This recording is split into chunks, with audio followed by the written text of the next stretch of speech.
Bonjour à tous, ravi de vous retrouver pour ce nouveau numéro de la politique CNET, LPCN pour les intimes. C'est aussi le hashtag pour commenter l'émission. Toutes les semaines avec ma bande de gazouilleurs, je décortique l'actu politique en version numérique. Mes gazouilleurs du jour, Evzu Karman, bonjour. Bonjour. Vous êtes directrice adjointe du pôle digital de la campagne d'Alain Juppé pour la primaire. Bienvenue. À vos côtés, Thomas Vampouille, bonjour. Bonjour. Vous êtes rédacteur en chef adjoint du site de Marianne.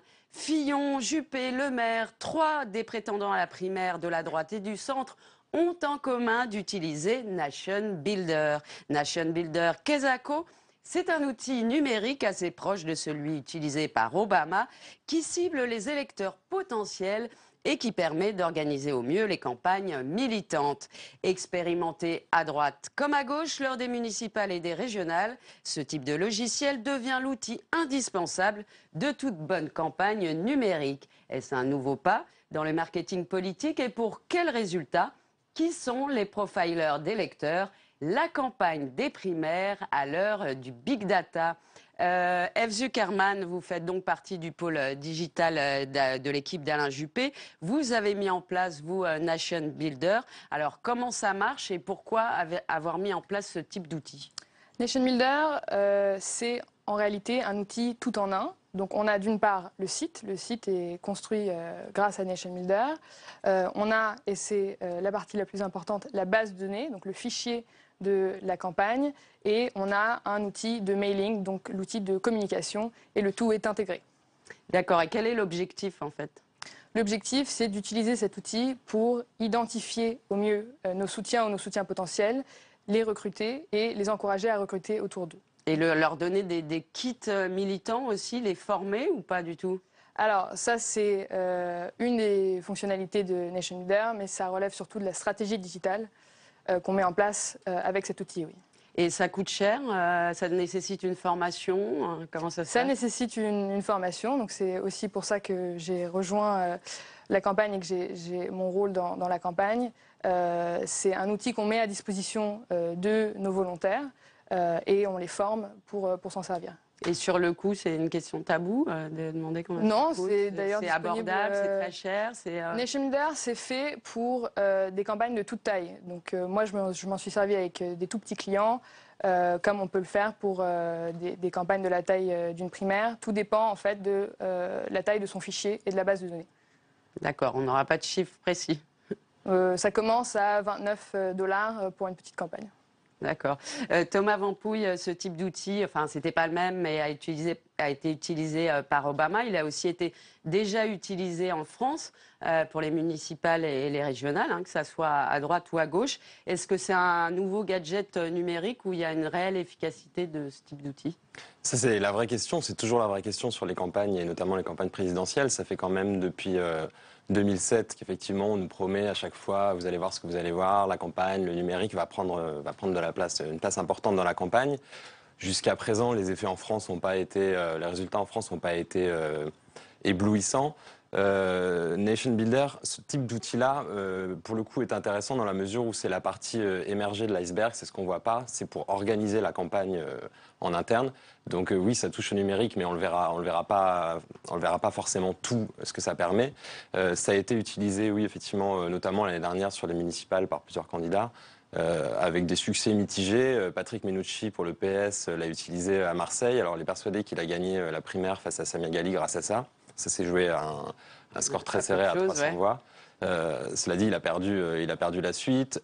À Bordeaux, ça avait été utilisé par Vincent Feltès, le candidat du PS, et pas par Alain Juppé. Là, pour le coup, ça lui a plutôt réussi. Donc, c'est pas ça qui détermine l'élection clairement, mais ça aide vraiment à l'organiser. C'est pas qu'un gadget. Ce qui peut être un gadget, c'est la communication et si vous voulez, tout le folklore qui est vendu autour. Vous voulez réagir Non, à ça? je suis d'accord pour dire que l'élection ne se gagne pas. Elle se gagne sur le terrain quand même. Elle se gagne sur le terrain. Cette élection-là, à la primaire, elle se gagnera si les Français sortent de chez eux le dimanche matin, le 20 et le 27 novembre 2016, Et on aura ce résultat si on arrive à leur communiquer les modalités de la primaire et à les mobiliser. Et ça, on le fait aussi grâce à Nation Builder. Et quel type de données sont utilisées? Parce qu'en France, il y a quand même un cadre juridique. Hein. On ne peut pas utiliser l'ensemble des données personnelles, que ce soit l'origine ethnique, l'orientation sexuelle. Vous avez quoi? Des données administratives, des données électorales par bureau de vote, des données de l'INSEE? Qu'est-ce que vous croisez? Alors, il y a Nation Builder spécifiquement, ce sont pour la plupart les données qu'on nous donne. Nation Builder ne peut pas inventer des données qui ne sont pas fournies. Donc pour beaucoup, c'est quand les gens s'inscrivent sur le site, par exemple. Donc c'est le plus important, le code postal, le mail, le nom, le prénom, ce qui permet d'avoir une communication ciblée et d'orienter notre manière de les mobiliser. En fonction. Ça va sûrement un peu plus loin que ça, non? J'imagine. Enfin, je sais pas. Vous pouvez aussi aller sur les réseaux sociaux. On peut sentir à travers ce que les gens disent, quand même un certain nombre de choses. Oui. Alors il y a ce qui relève de Nation Builder et puis il y a ce qui relève de la stratégie digitale dans son ensemble. Nation Builder, un des autres avantages, c'est que c'est rattaché donc aux réseaux sociaux. Donc pour chaque personne qu'on a dans la base de données, on peut voir aussi leur compte sur Twitter ou sur Facebook, donc que des données publiques, mais qui permettent d'avoir plus d'informations, qui permet encore une fois de cibler la communication et la mobilisation de ces militants-là. Thomas Vampouille, c'est vraiment du marketing, parce que ça, c'est des techniques assez classiques de marketing utilisées au champ politique. L'électeur, en fait, est ciblé comme un consommateur. Mais c'est ça un peu la limite de ce système. Qu'ils utilisent des outils pour mieux cibler leur message, on va pas se leurrer, en 2016, ça paraît logique et ça paraît indispensable. Après, c'est là où je parlais de folklore, il faudrait pas que la stratégie, enfin la communication qui est développée autour de ça, sur le participatif notamment, c'est quelque chose qui est très mis en avant par François Fillon sur son site, avec le lancement de son site, par Alain Juppé aussi, qui a été mis en avant déjà dans les élections présidentielles précédentes.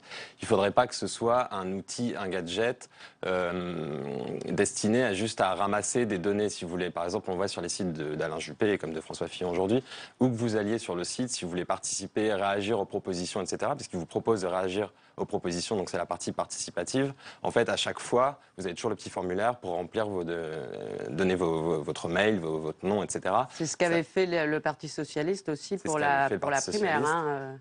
Sauf que là, chez Fillon et chez Juppé, c'était déjà le cas avec le PS, on ne voit pas jusqu'où la partie participative va. C'est-à-dire que, par exemple, chez Fillon, on ne peut déjà plus répondre aux questions, donner son avis. Est-ce que c'est juste un aspirateur à données?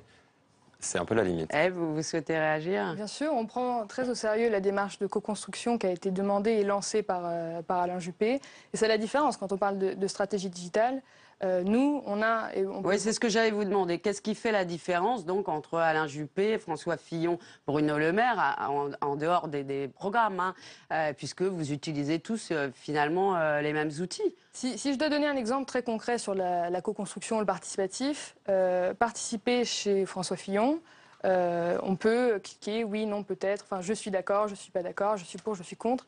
Si on regarde la consultation qu'on vient de lancer sur la réforme de l'économie, ce sont des questions qui peuvent même paraître assez pointues, avec des champs ouverts, où on recueille réellement le vécu, l'expérience et les propositions des Français, qui sont ensuite redonnées à une équipe qui a été préparée en interne pour relire ces propositions, en faire une synthèse et la redonner au groupe de travail et aux candidats, le cas échéant. Thomas Vampouille, en conclusion, est-ce qu'on peut dire que la présidentielle de 2017, tout le monde, évidemment, utilisera ce type d'outils? Ça sera une campagne vraiment de marketing électoral où vraiment il y aura la guerre des fichiers, quoi, des données? C'est bien parti pour. Chez les Républicains, ce sera le cas. Effectivement, ils ont tous le même outil. Les Républicains, le parti, l'ont. Donc on peut penser que Nicolas Sarkozy l'aura. Ce qui pose une question qui avait été soulevée d'ailleurs par l'un des candidats qui écrivait dans son dernier livre que tout ça n'était pas anodin, tout ça n'était pas gratuit et que la guerre du big data, la guerre des données, allait être aussi dure qu'un épisode de Dallas. C'était sa comparaison. Et il posait une question intéressante, c'était est-ce que c'est effectivement l'aboutissement de la démocratie représentative, de la participation des citoyens, ou est-ce que ce n'est que l'apparence d'un débat derrière lequel se cacherait un système oligarchique, c'est-à-dire celui qui a le plus d'argent peut se payer le plus de données et gagner l'élection. Et cette personne, c'était François Fillon. Alors, on n'a plus beaucoup de temps, hein, c'est terminé, Ève, mais ça sera un épisode de Dallas, vous pensez, la guerre des données? Non, enfin, je pense que nous, on est parti de rien. On n'a pas le parti, on n'avait pas de fichier, et on constitue au fur et à mesure que les gens et les Français demandent à s'engager dans la campagne. Donc, pour la plupart, notre fichier, enfin, chaque ligne dans notre fichier, c'est un Français qui a dit « je veux rejoindre Alain Juppé ». Ok, bon, on suivra en tous les cas la campagne de très près. C'est maintenant l'heure de la semaine du Lab avec notre partenaire, le Lab d'Europe 1.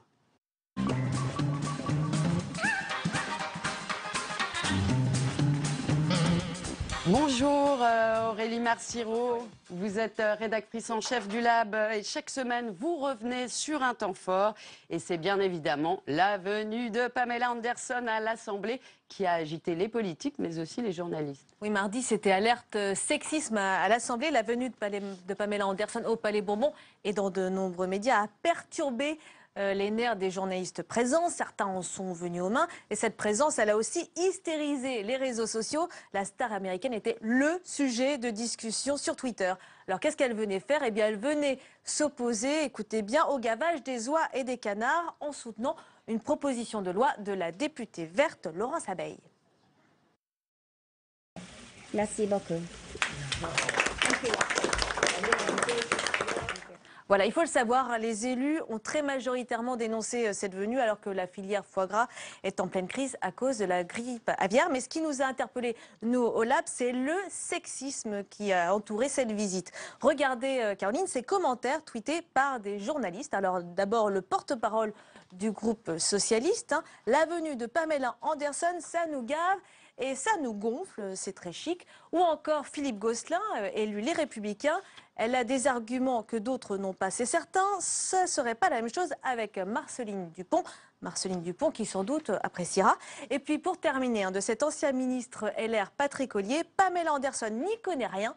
Pas de silicone dans le foie gras, qu'elle continue à courir, ça nous rappellera des souvenirs. Alors si on résume, hein, le physique de Pamela Anderson et un rôle qu'elle a joué il y a plus de 15 ans, la disqualifie ad vitam, la prive de toute pensée finalement propre et légitime. Or l'actrice est quand même engagée depuis un petit moment dans la défense des animaux. Et sans vouloir être désagréable, on notera que lors de la venue d'Arnold Schwarzenegger à la fin de l'année dernière, ces mêmes élus n'étaient que compliments et selfies. Et personne n'a dit que Terminator et ses muscles siliconés ou non n'étaient pas vraiment qualifiés pour parler sur le climat. C'est lamentable. Il y a encore du boulot, hein. C'est quand même un milieu très très macho, la politique.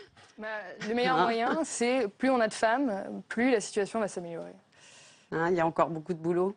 Oui, il y a du boulot et encore, je crois que c'est que la version édulcorée de ce qu'on a pu entendre dans les couloirs de l'Assemblée mardi, mercredi. En tous les cas, merci à tous les trois d'être venus sur ce plateau. Merci à vous de nous avoir suivis.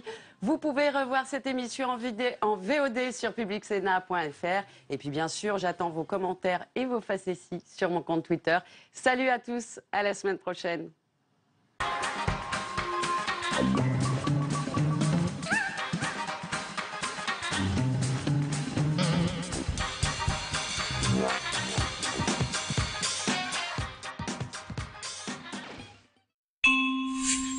Vos rendez-vous avec Public Sénat.